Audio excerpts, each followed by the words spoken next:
Can an email marketing company add $1 million in revenue with just a few simple changes to their website? Absolutely yes. Why do I say that? Because my partner Adam and I have consulted over 140 companies, including Amazon, Dropbox, and Wired. We've made them over $20 million a year. I'm your host, Darcy, from funnelcandy.com, where we offer free website reviews so you can learn how to improve your user experience and increase your sales. Today, we'll be looking at ConvertKit, a marketing platform that helps creators grow and monetize their audience. And while our advice will certainly grow ConvertKit's profits, it'll help you too. You'll learn several proven tactics, plus see our designs and get inspiration to grow your own business. So let's get to it. This is ConvertKit. ConvertKit offers a marketing platform where users can create landing pages, connect with their audience through email marketing and automation, and sell digital products.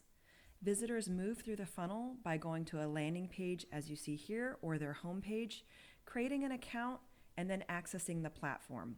They're then upsold on a paid plan. Now we want to focus on the landing page. We found this landing page by Googling ConvertKit and we saw their sponsored content. So ConvertKit is paying for people to land on this page, and this is a great place to look for optimization opportunities. The first thing we recommend is they remove this background image, background video, and change it to a cleaner layout where it's a white background with black text so it's easier to read. We would embed this video in a sidebar so it's easier for users to click the video and to see the content that way instead of having it be a distracting element in the background. We would add more social proof above the fold, and that's just the section here that you see immediately on page load without having to scroll further down the page. So above the fold, we would add a lot more social proof. And ConvertKit has a ton of excellent social proof. For example, they have over 500,000 creators using their platform. People like Arnold Schwarzenegger, Mandy Moore, Tim Ferriss, they all use ConvertKit, and that's a huge selling point that's not immediately clear when you visit the website. They get a 4.5-star rating by G2. They've got a ton of testimonials that they could highlight above the fold and throughout the funnel. So there's so many things that they could be doing to build that trust around using the platform by showcasing that other people are using their platform as well. One thing that ConvertKit does on this page is their call to action here links further down the page to a section where they have to choose their plan. So there's a couple things going on here. The visitors have to select the number of email subscribers they have, and then they have to decide on a plan. So you're making the visitors do two things: enter their email and then decide on a plan, So that's creating a lot of friction there. This is a lot of hesitation for people before they've even tried or seen the platform. So we would flip this around a little bit. Instead of showing people the plans first, we would recommend that they have people sign up for ConvertKit, try the platform, and then show them the plans and pricing on the back end after people have had a chance to see the value of all ConvertKit's amazing features. Now, why don't I go ahead and show you a variation that we created. This is for their landing page that we just saw. This is exactly the same sales copy that they had, just with a few small changes. As I recommended, we embedded the video here in the sidebar, so it's less distracting. There's not moving elements. If people want to watch the video, they can quickly and easily click this button and see the video on ConvertKit and how that works. Another thing that we've done is we would change this button. Instead of linking to the plan section, this would take them directly to a create your account page, where then they would go through the onboarding process and then see the platform. They'd get access to the platform where they could then try ConvertKit before seeing pricing immediately. So this is just a few simple changes. We also have some new copy changes that we've added. So we've added a new headline, and we've added some social proof in this subheadline, saying that more than 500,000 creators like Tim Ferriss, Mandy Moore, Neil Patel, they trust ConvertKit with their email marketing. Why not you too? So this is adding a little bit more trust to help people be more convinced that, hey, these other people are using ConvertKit. I should too. Let's jump over to ConvertKit's homepage. Here on the homepage, you can see it's got a really great clean layout, but there's a few things they can do to help optimize this page. Currently, this text here is rotating along with this image sidebar here. It's slow and it's not really the best way to showcase this information. It would be much better if they just use static text and a static sidebar, so users don't have to wait for this to kind of scroll through to see all the different benefits and use cases that ConvertKit has. Another thing we would recommend is removing mention of the free trial at this point in the funnel. They mention it here in the call to action, and they mention it here below the call to action, 14-day free trial, no credit card required, cancel anytime. Mentioning the free trial at this point in the funnel is creating unnecessary concern that users will have to pay for ConvertKit someday. And that's not necessarily the case. ConvertKit has a completely free plan. So mentioning that they have to pay is not really accurate, and it's creating a concern that they're going to have to pay at some point. Yes, if they do want to use some advanced features of ConvertKit, they will have to pay, but that doesn't necessarily have to be mentioned at this point in the funnel. Another thing ConvertKit does really well is their features and use cases drop-down menus. So users can quickly see at a glance why they should use ConvertKit. And they might not know that ConvertKit has all of these amazing features. They can create landing pages, they can do email marketing, they can do visual automations, they can sell digital products through an e-commerce platform. So there's so many things that they can do with ConvertKit that's not immediately clear on the homepage. So let's take a look at a couple variations that we have designed for ConvertKit to show you just how much impact it can make by changing the section above the fold. As you can see here, we've added a lot more social proof. So we've removed that rotating text and image sidebar, and this is just static. So nothing's moving around, nothing's distracting the visitors. And we're adding social proof. So we're saying that ConvertKit is trusted by more than 500,000 creators, and we're showing all the creators that are using it. So this just immediately says, hey, all these people are using ConvertKit, and it's kind of insinuating I should too.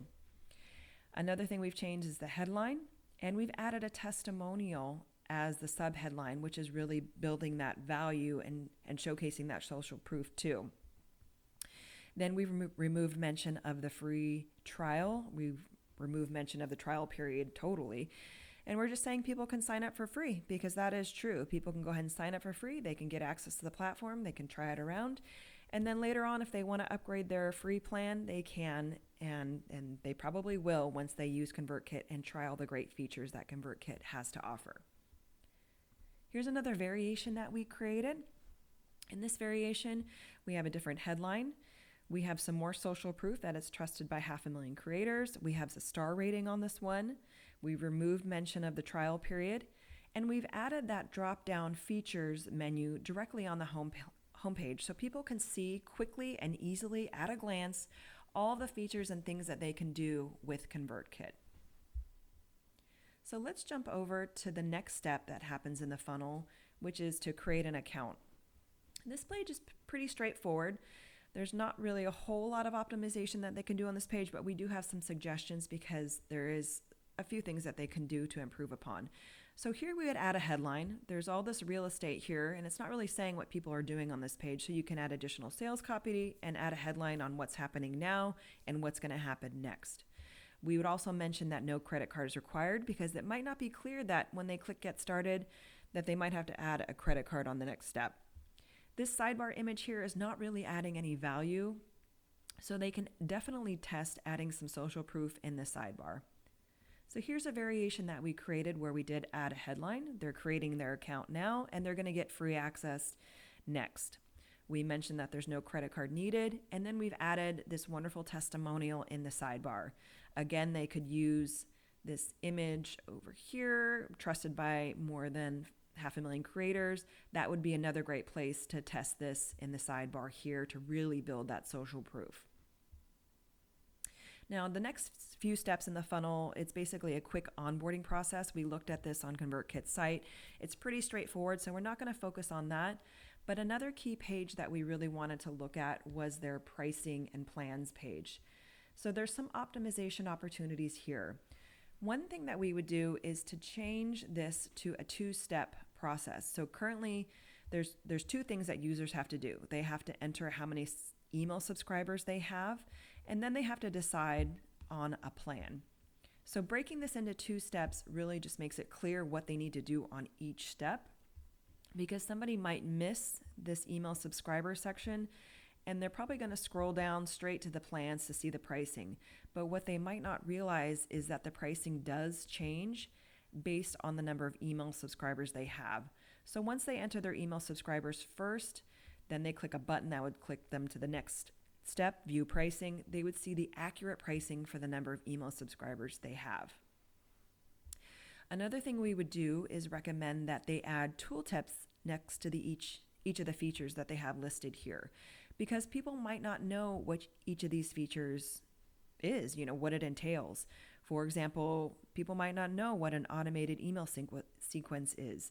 So adding a little tooltip next to this where people can click it, get a little drop down, and they can see specifically what each of these features are, and Convert could even add additional sales copy in those tooltips if they chose. Another thing we would do is add an alert bar with a competitor comparison. So if I scroll down the page, ConvertKit actually has a lot of articles where they compare ConvertKit to their competitors. So versus MailChimp, ActiveCampaign, MailerLite, Aweber. Because for this platform, people are probably price shopping around with the competitors, and ConvertKit really stacks up nicely against the competitors, and they could highlight that right here on their pricing page instead of people going off the ConvertKit site and going to their competitor site to try to figure out how they stack up. So by adding an alert bar with a competitor analysis right here on the plans page would be really helpful for ConvertKit. So let me just go ahead and show you what I mean by the different recommendations I just talked about. So breaking it into a 2-step. So users enter their email subscribers first. They click view pricing. Then they're taken to the page with the accurate pricing for the number of subscribers they have.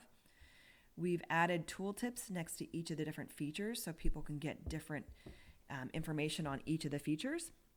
And we've added this alert bar here where they can compare ConvertKit to the competitors. For example, if somebody was to click MailChimp, this would just drop down with a comparison table, which we took from that specific article that ConvertKit already has when it's comparing to MailChimp. So people can quickly and easily see at a glance why ConvertKit is better. So they don't have to go off-site and look at MailChimp's website to see how it compares. So this would just easily close if somebody clicks this little X, and then they can click ActiveCampaign, MailerLite, etc. to see how they can compare directly on the pricing page. So what do you guys think? What do you think of these ideas? What additional changes would you make to ConvertKit's website? We'd love to hear your sales copy suggestions, funnel ideas, and more. So you can let us know in the comments below. Plus, if you want more website reviews and tips, you can subscribe to our newsletter at funnelcandy.com. And of course, we'd love it if you would follow us on LinkedIn and Twitter, where we post a lot of website tips and advice. Thank you so much for listening, and I will talk to you again in our next website review.